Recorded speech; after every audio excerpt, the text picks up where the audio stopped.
Alguno de aquí ha pasado por ambas, ¿verdad? Hay veces que tenemos mucha fe y hay veces que tenemos mucho temor. ¿Estás de acuerdo?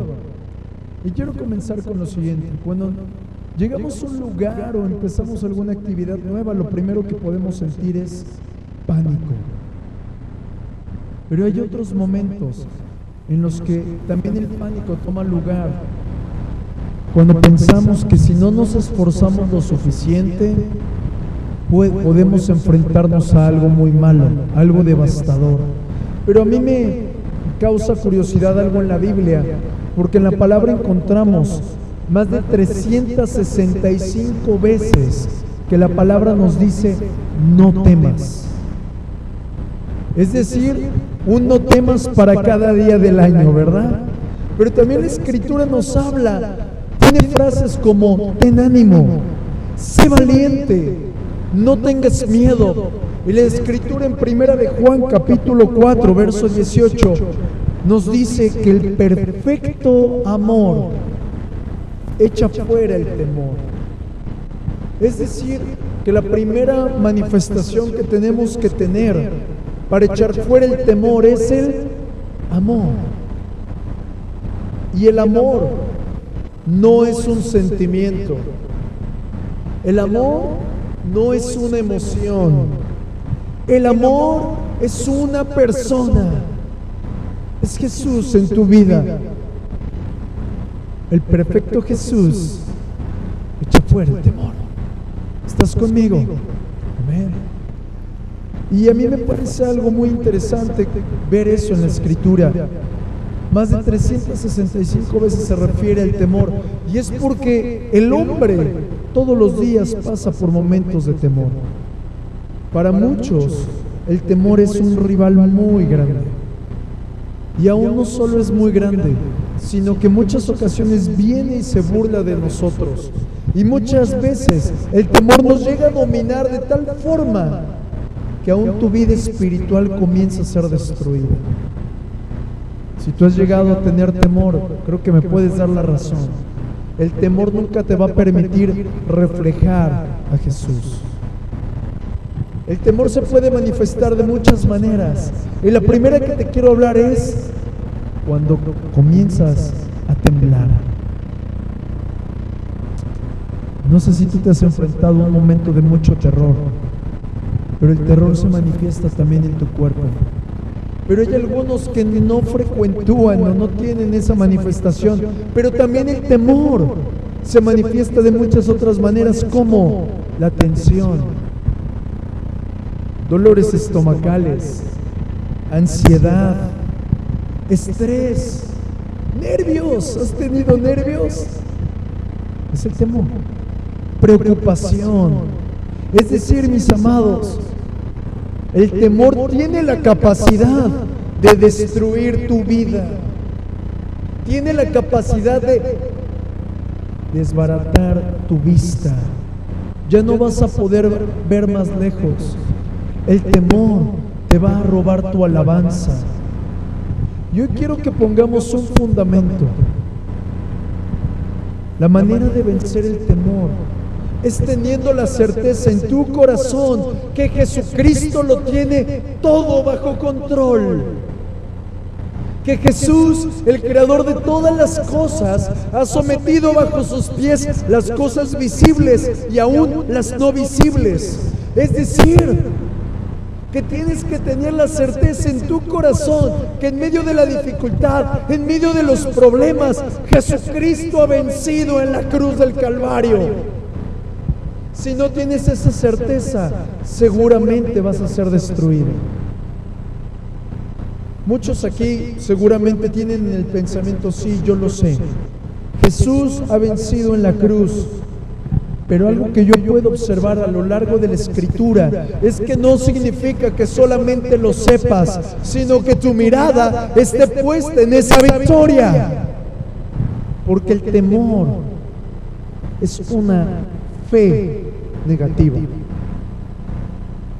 Y si tu mirada no está puesta en la cruz del Calvario, tu fe se puede transformar en fe negativa. Vuelvo a repetir. El antídoto del temor es tu fe en la obra completa de la cruz. ¿Y cómo podemos comenzar a creer esto? Muy sencillo. Tengo confianza en que toda la obra fue hecha en la cruz. Tengo confianza de que todos mis problemas, de que todas mis deficiencias, de que toda enfermedad ha estado bajo los pies de Jesucristo desde el principio de los tiempos. Quiero recordarte algo que te he estado hablando durante los últimos mensajes. Cuando el Padre creó todas las cosas, en el sexto día Él declaró: la obra está hecha. Todo fue completado. La victoria de Cristo estaba completada desde el sexto día. Él todavía no había venido a la tierra. Él aún no había sido crucificado. Y desde ese tiempo el Padre había aplastado a Satanás y le había dado la victoria a Jesús y te la había dado a ti. Por tanto, cada vez que tengas un temor, una enfermedad, una incapacidad, recuerda que desde el sexto día la obra está completa y tú estás sentado juntamente con Cristo en lugares celestiales y ya no vives tú, sino Cristo vive en ti, manifestando todo su poder y sometiendo toda capacidad de destrucción de Satanás. ¿Alguien dice amén a eso? Sin embargo, a lo mejor es muy hermoso lo que te digo, pero a muchos aquí les hace falta fe. ¿Cómo lo sé?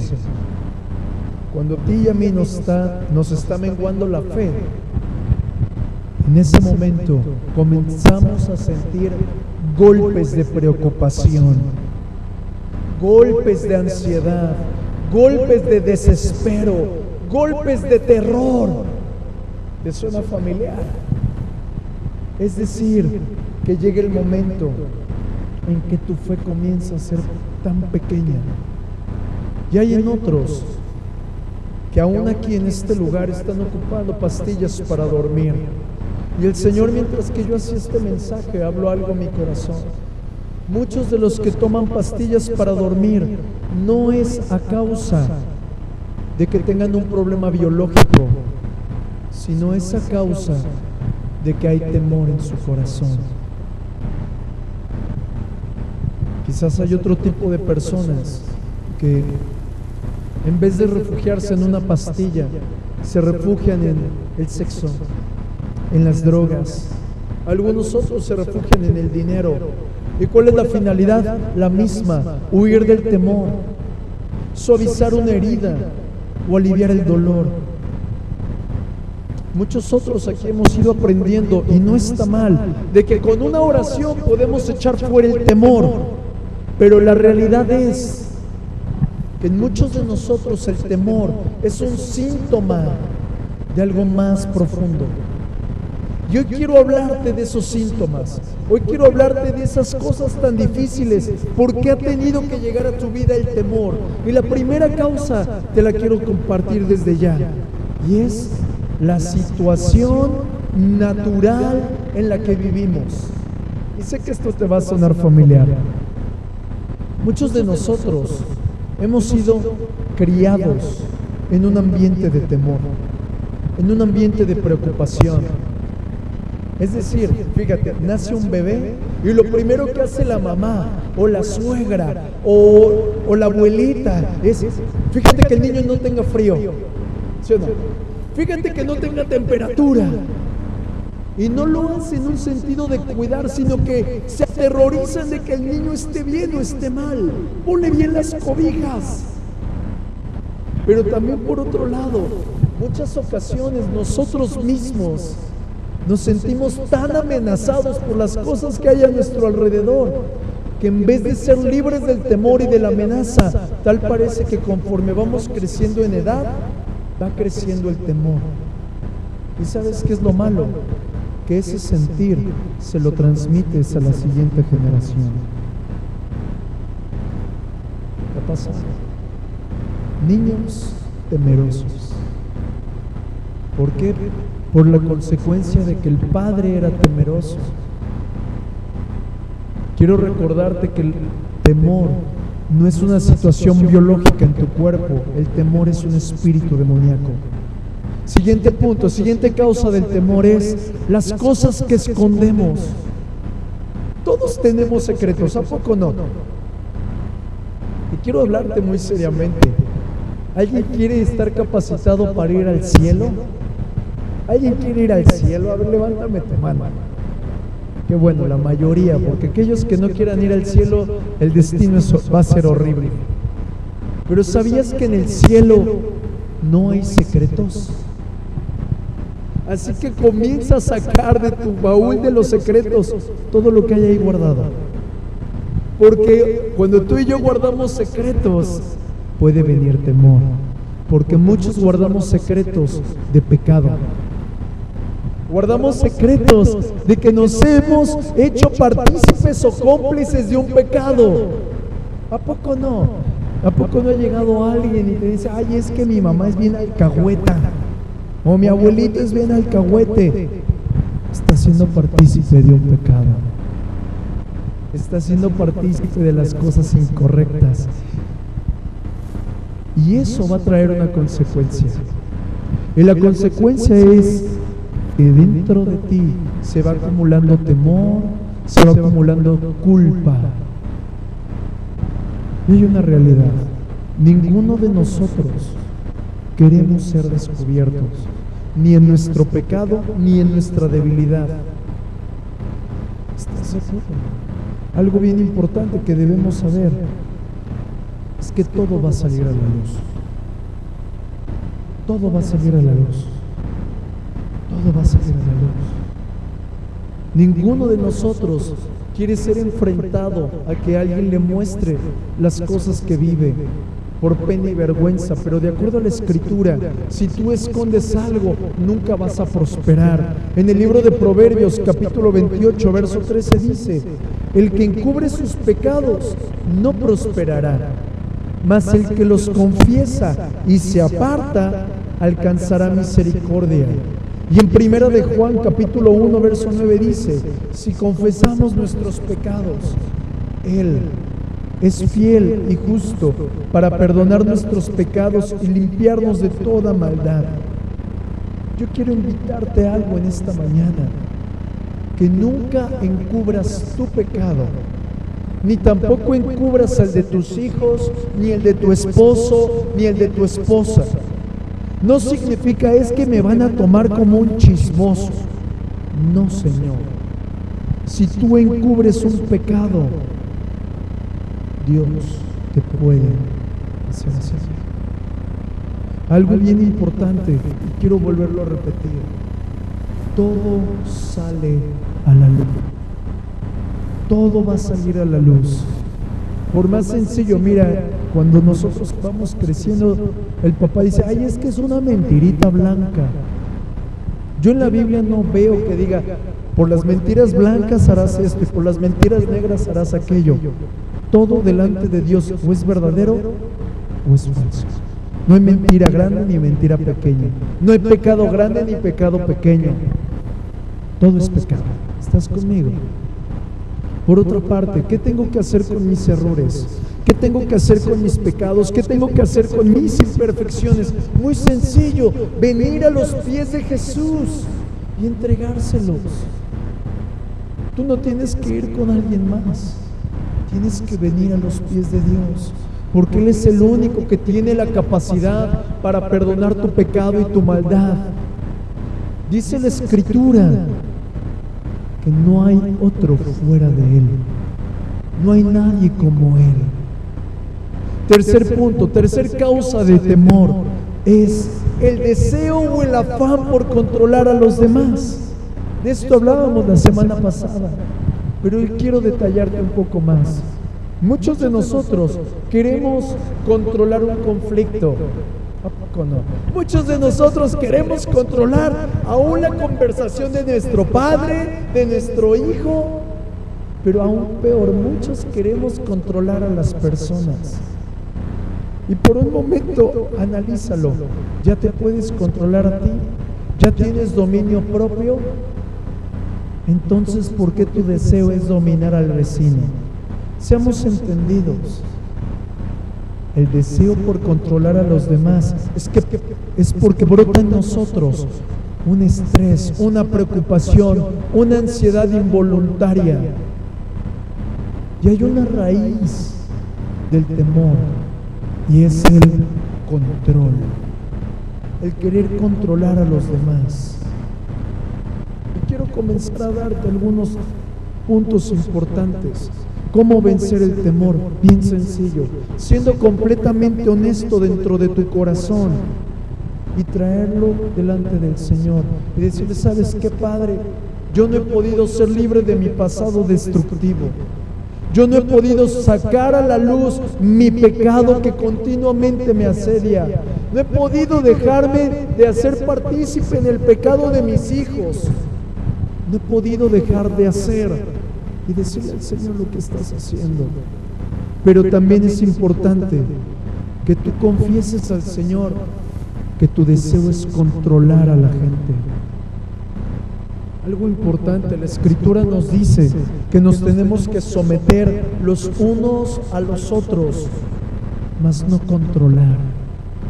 Y hay un mal hábito dentro de los esposos y esposas. Queremos controlar a nuestra pareja. Y ese control no es más que una puerta abierta a un demonio llamado temor. ¿Hay alguno aquí que está escuchando?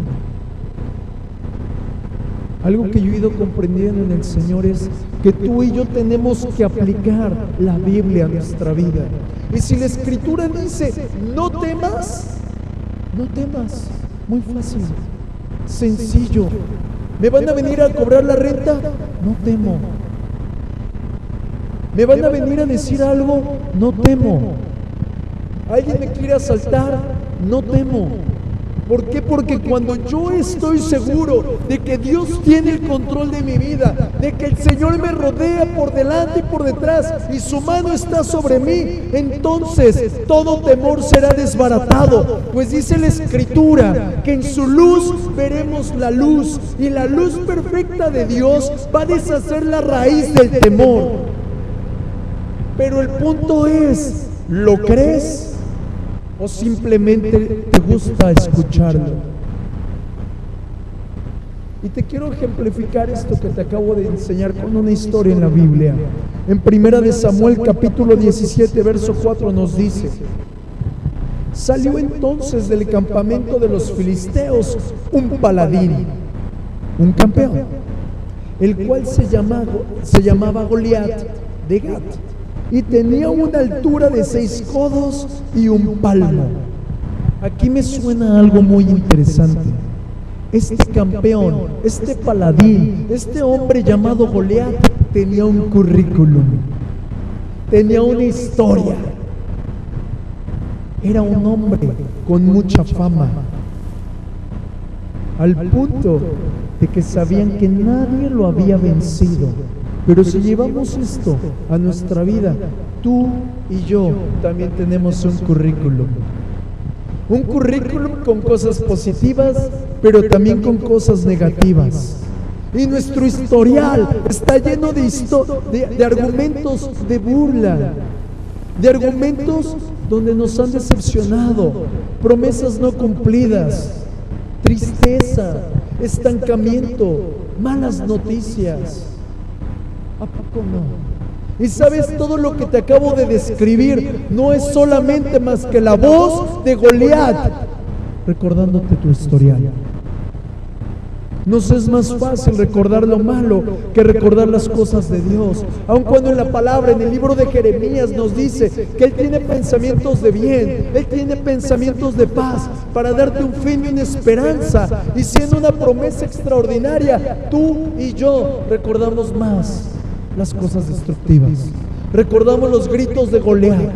Recordamos los gritos diciéndonos: tú no sirves para nada. Desde que estás enfermo, desde que estás enferma, desde que tus hijos están mal, no sirves. Pero quiero que veamos, cuando la Escritura nos dice que era un campeón, es porque nadie lo había vencido. Y así se vuelven los argumentos en tu vida y en mi vida. En 1 de Samuel, capítulo 17, verso 5, nos muestra que las cosas se ponen aún peores. En la escritura dice: y traía un casco de bronce en su cabeza, y llevaba una cota de malla, y era el peso de la cota 5,000 ciclos de bronce. En días anteriores hablábamos de que ese gorila, ese Goliat, ¿verdad?, era un hombre de más de 3 metros. Pero ahora imagínate ese jugador de fútbol americano, así gigantesco, pero ahora rodeado de 150 kilos de bronce. A ver, ponte tú con él. Ni el más bravo aquí lo haría. Es decir, quiero que lo veamos. No solamente le decían que era un campeón, sino que iba disfrazado con una cota indestructible. Y así son los argumentos que te comienzan a decir: indestructibles. Ya no te levantas y los tomas para ti. Pero las cosas se ponen peores. En el verso 6 al 7 dice: sobre sus piernas traía grebas de bronce y jabalina de bronce entre sus hombros, y el asta de su lanza era como un rodillo de telar, y tenía el hierro de su lanza 600 ciclos de hierro, e iba un escudero delante de él. Aquí nos dice la escritura algo muy interesante. Él llevaba una lanza como de un rodillo de telar. No sé cuál sea la distancia o qué tan grande sea, pero algo muy interesante es que simplemente la punta de la lanza pesaba 7 kilos. Mira, tú y yo hacemos una sesión con los bíceps de 7 kilos y lloramos. Pero ese hombre era parte de su armamento, la punta de la lanza. Piénsalo un momento. ¿Cómo serán las palabras de aquellos que te destruyen? Pero no solo viene esto, sino que dice la escritura que delante de él venía un escudero, un guardaespaldas. Y aquí encuentro algo. Cuando Goliat te enfrenta a ti, lleva quórum. No solamente una persona te dice algo malo, sino que vendrá otro y te volverá a criticar. Vendrá otro y volverá a decirte algo. De acuerdo a la escritura, este hombre estaba buscando burlarse del pueblo de Israel. Y no solo se burlaba de ellos, se burlaba de su Dios. Y algo que yo encontré en esta escritura, y me encantaría que taladrara tu corazón. ¿Sabes qué es lo que sucede cuando tú no destruyes a tu Goliat? En 1 de Samuel, capítulo 17, verso 11, nos da la respuesta. Oyendo Saúl y todo Israel estas palabras del filisteo, se turbaron y tuvieron gran miedo. Cuando tú no derribas, cuando tú no conquistas ese problema, te quedas sin aliento. Y viene a mi mente algo muy difícil. Cuando tus hijos están enfermos, padre o madre, se te va el aliento. Te es más fácil estar padeciendo tú a que tu hijo o tu hija padezcan. Y si tú no vences esa batalla a través de Dios, no solamente vendrá temor y turbación, sino que tu casa será un portón abierto a la destrucción. Y a muchos de nosotros nos pasa eso. Cada domingo venimos, levantamos honra y adoración al Señor, comenzamos a proclamar vida, reprendemos al demonio, pero salimos de este lugar. Y una vez se vuelve a levantar, una vez más se levanta ese gigante que te puede destruir. Ese gigante llamado mal carácter en tu esposo. Ese gigante llamado cualquiera que sea lo que te enfrentes. Pero ¿sabes qué es lo peor? No solo te está desafiando a ti, está desafiando a tu Dios. Y yo te pregunto, ¿estarás dispuesto o dispuesta a permitir que se burlen de tu Dios? En verdad te quiero abrir por un momento mi corazón. Yo prefiero que alguien se burle de mí, o que diga es que se equivocó, o que me critiquen, pero que no toquen a Dios. Yo sé bien que yo no puedo defender a Dios, porque aún la Escritura dice que Dios se defiende a sí mismo y Él me defiende a mí. Pero cuando yo escucho a alguien hablando mal de mi Dios, o hablando mal de la novia de Dios, que es la iglesia, cuando escucho a un hermano criticando a otro hermano, o criticándose el uno al otro, siento un celo, me pongo muy bravo, porque estás tocando a la niña de los ojos de mi Dios. Yo te pregunto, ¿qué será más importante, Dios o tu persona? Yo creo que Dios. ¿Sabes algo?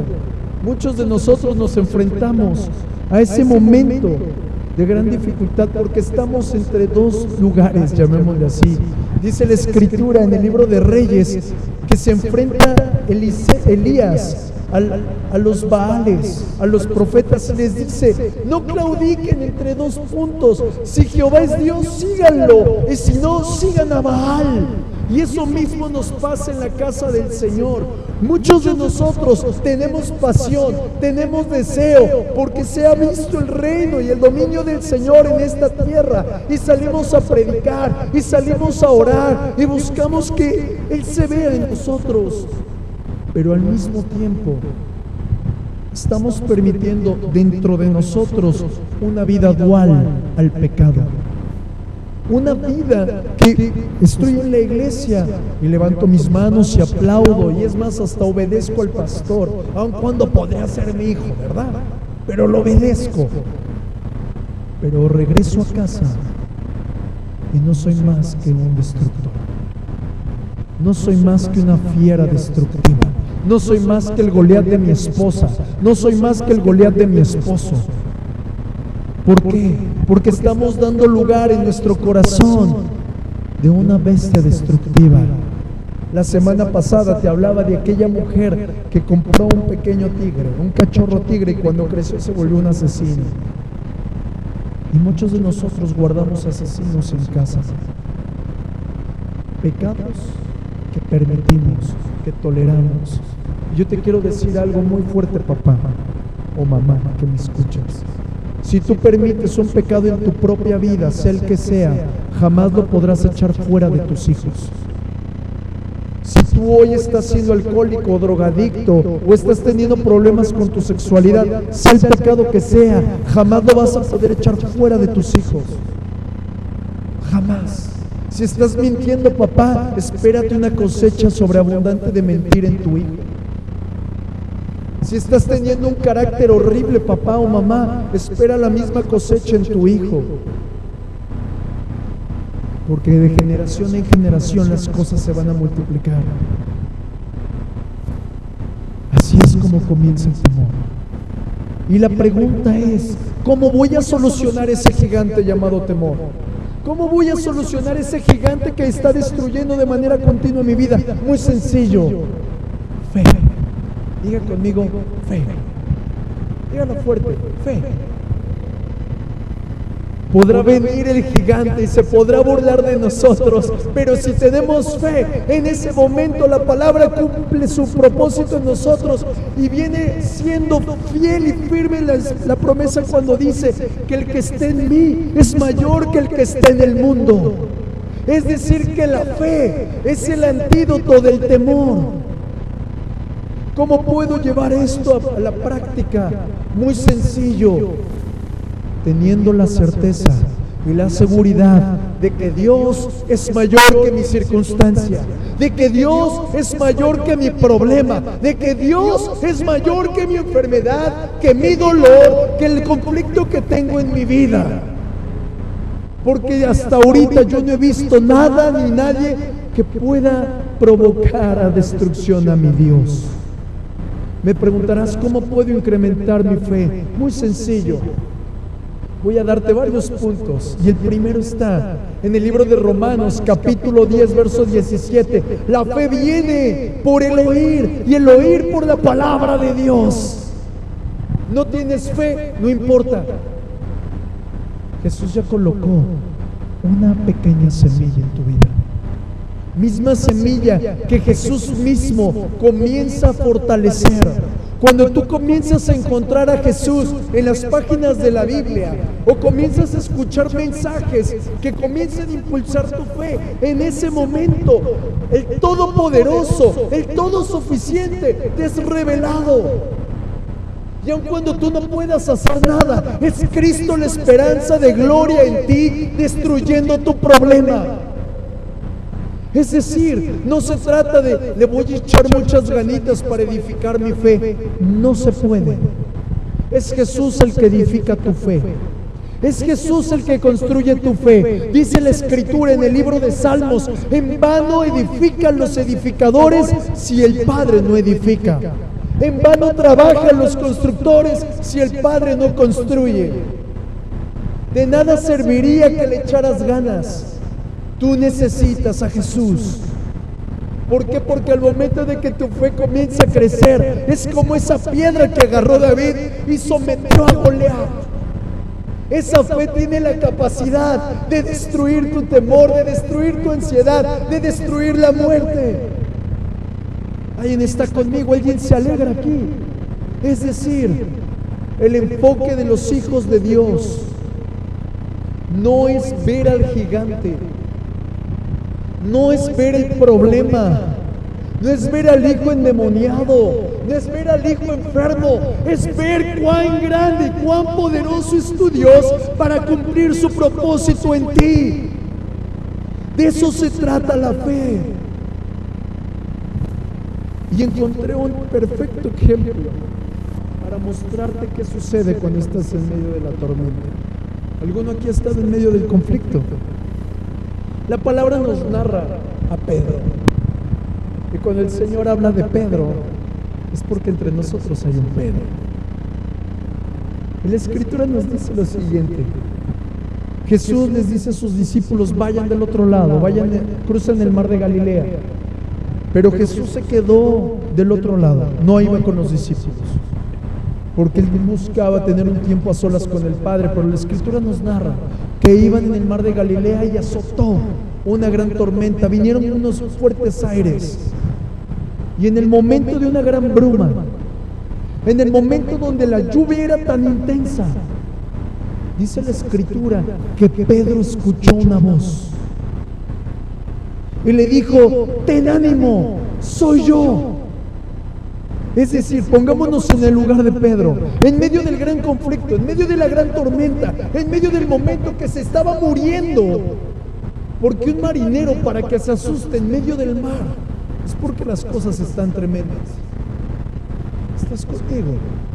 Un marinero no se va a sacar de onda a causa de una pequeña ola. Y él era uno. Y él, en medio de la turbación, escucha una voz y dice: ten ánimo, soy yo. Y eso a mí me llama la atención. Pedro, en medio del conflicto, estaba dispuesto a oír la voz de su pastor, de Jesús, del príncipe de los pastores. Y dice la Escritura que le escucha la voz y le dice: Jesús, si eres tú, llama que yo camine sobre las aguas. Y dice la Escritura que él baja de la barca, comienza a caminar en las aguas, pero ahí comienza un conflicto. Y no sé si te ha pasado que en medio del conflicto sucede otro conflicto. Por ahí dicen que ya no te llueve, sino que te llueve sobre mojado, ¿verdad? Y haz de cuenta que Pedro comienza a ver vientos. Yo pensaba que eso no se podía, pero al momento de estar leyendo, comprendí que cuando hay una fuerte marea, cuando hay un viento huracanado, puedes ver el viento. Y Pedro comenzó a ver lo que le rodeaba, es decir, dejó de ver a Jesús, dejó de enfocarse en Jesús. Es decir, que ahora los 5 sentidos de Pedro estaban enfocados en su problema, en lo que le rodeaba, en vez de las promesas del Señor. Y eso mismo nos pasa a ti y a mí. Dejamos de ver a Jesús y comienza a desarrollarse el temor. Y hay algo muy importante. Muchos de nosotros tenemos temor por 2 circunstancias. Y la primera son por hechos reales. Es decir, en verdad estás enfrentando algo muy difícil. Lo que ves te atemoriza, pero también Satanás lanza saetas destructivas a tu mente con el propósito de que tu mente divague y comiences a crear imágenes en tu mente. Cuando Pedro estaba en el momento en el que se hundía, cuando Pedro estaba hundiéndose, él dijo dos palabras, una oración poderosa. Muchos pensamos que una oración poderosa es muy larga. Él solamente dijo: Señor, sálvame. Y eso nos toca a ti y a mí en medio del conflicto, solo decir: Señor, sálvame.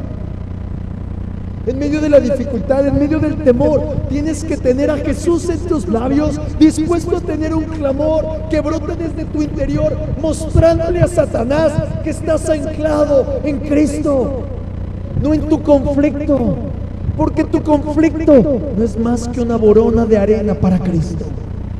¿Hay alguno aquí que diga amén? Quiero ahora enseñarte cómo incrementar tu fe. ¿Alguien necesita saber eso? Punto número 1, bien sencillo. Recordando que Dios es capaz de todo. Diga conmigo: Dios es capaz de todo. Recuerda una historia. Dice la Escritura que Lázaro estaba muerto. Y un muerto está muerto, ¿verdad? Un muerto, ¿cómo está? Frío. ¿Un muerto hablará? ¿Un muerto llorará? Lázaro estaba muerto. Quiero enseñarte dos maneras en las que Dios actúa. La primera manera es que Dios crea todo de la nada. Se acerca Jesús a Pedro y le dice: Lázaro, sal fuera. Es decir, que un hombre sin vida, teniendo nada, por una palabra de Jesús, lo tuvo todo. Creó vida. Diga conmigo: Dios es creador. Es decir, que Dios en primera instancia te puede desatar milagros instantáneos, así como a Lázaro. Pero también, si vemos la misma historia, Lázaro, dice la Escritura, que sale de la cueva. Pero, y aquí viene la enseñanza, Dios también obra en medio de procesos. Diga conmigo: procesos. Sale Lázaro de la tumba y en ese momento le dice a sus discípulos: ve y quitadle el sudario, ve y desatadle las manos, ve y desatadle los pies. Y eso mismo sucede en ti y en mí. Dios te hace un primer milagro y después comienza a tratar contigo. Después comienza el proceso de fe, después comienza el proceso de maduración, después comienza tu proceso. Y eso significa, si lo aplicamos a la vida, es que muchos de nosotros hoy, en medio del conflicto, necesitamos un consejero. Necesitamos a alguien que nos guíe. Necesitamos un pastor.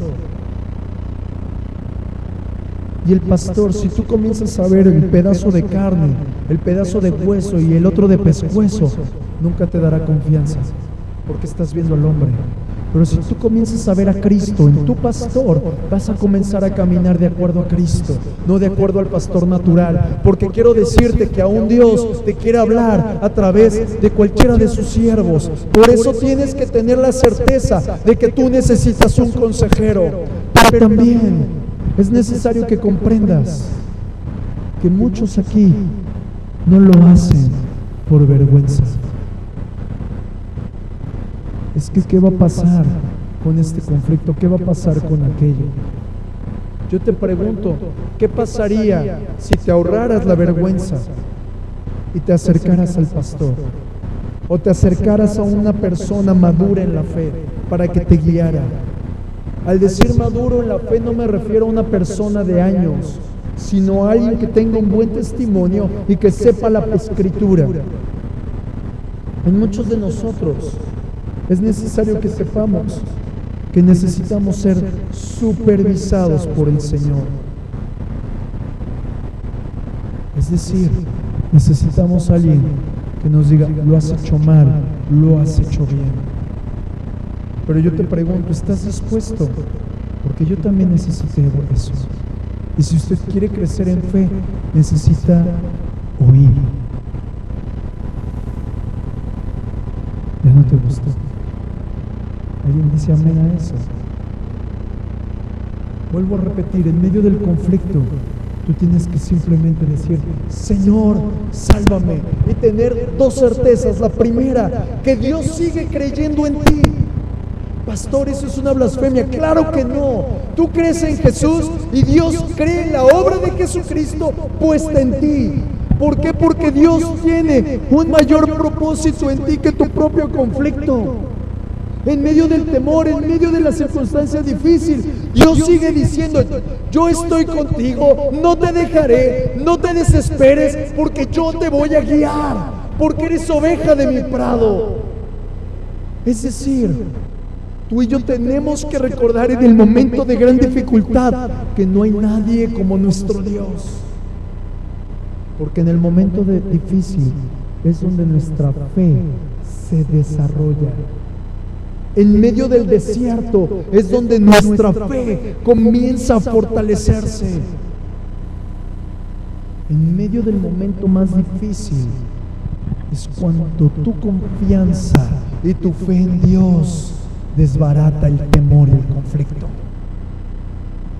Por eso le puse este mensaje: fe contra temor. Algo que he descubierto en muchos tiempos con el Señor es que muchos de nosotros, cuando nos enfrentamos al momento difícil, tenemos muchos pensamientos en nuestra mente, excepto uno. Y lo malo es que ese uno es el que el pastor cada día de reunión te lo recuerda. Tienes que pensar conforme a la Escritura, tienes que orar, tienes que leer, porque viene el conflicto y lo primero que viene a tu mente es una solución en tus fuerzas, una solución conforme a tu capacidad, una solución conforme a tu experiencia, excepto la palabra. Y la palabra tiene la capacidad de destruir a Satanás. La palabra tiene la capacidad de someter a tu enemigo. Por eso tú y yo tenemos continuamente que beber la palabra. ¿Para qué? Para que cuando venga el conflicto, la palabra sustituya tu pensamiento carnal. Hay alguno que lo necesita aquí. El ejemplo perfecto lo vemos en el libro de Mateo, capítulo 6, verso 25 al 34, y te lo voy a leer. Y mira el consejo extraordinario que te deja el Señor.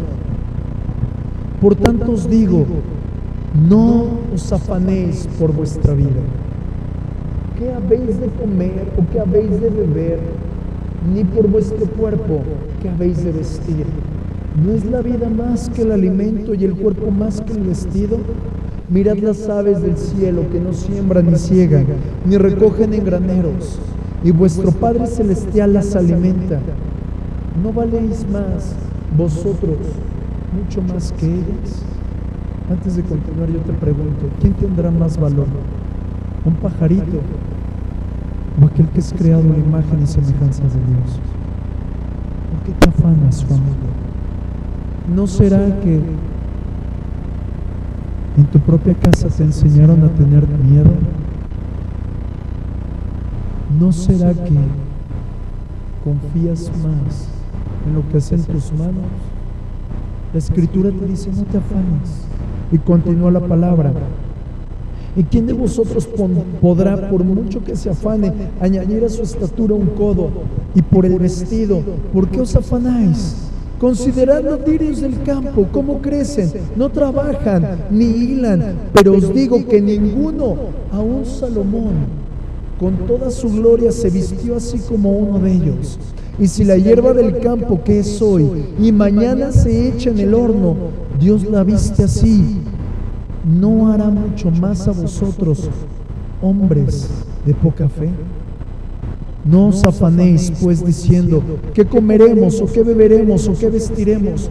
Porque los gentiles buscan todas estas cosas, pero vuestro Padre Celestial sabe de qué tenéis necesidad, de todas estas cosas. Mas buscad primeramente el reino de Dios y su justicia, y todas estas cosas os serán añadidas. Así que no os afanéis por el día de mañana, porque el día de mañana traerá su afán.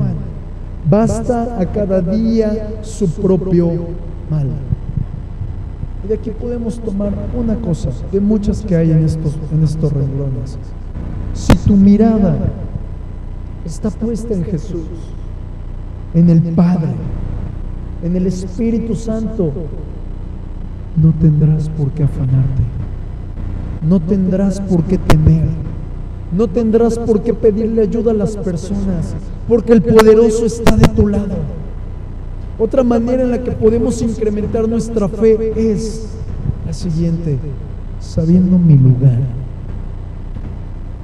Mi lugar.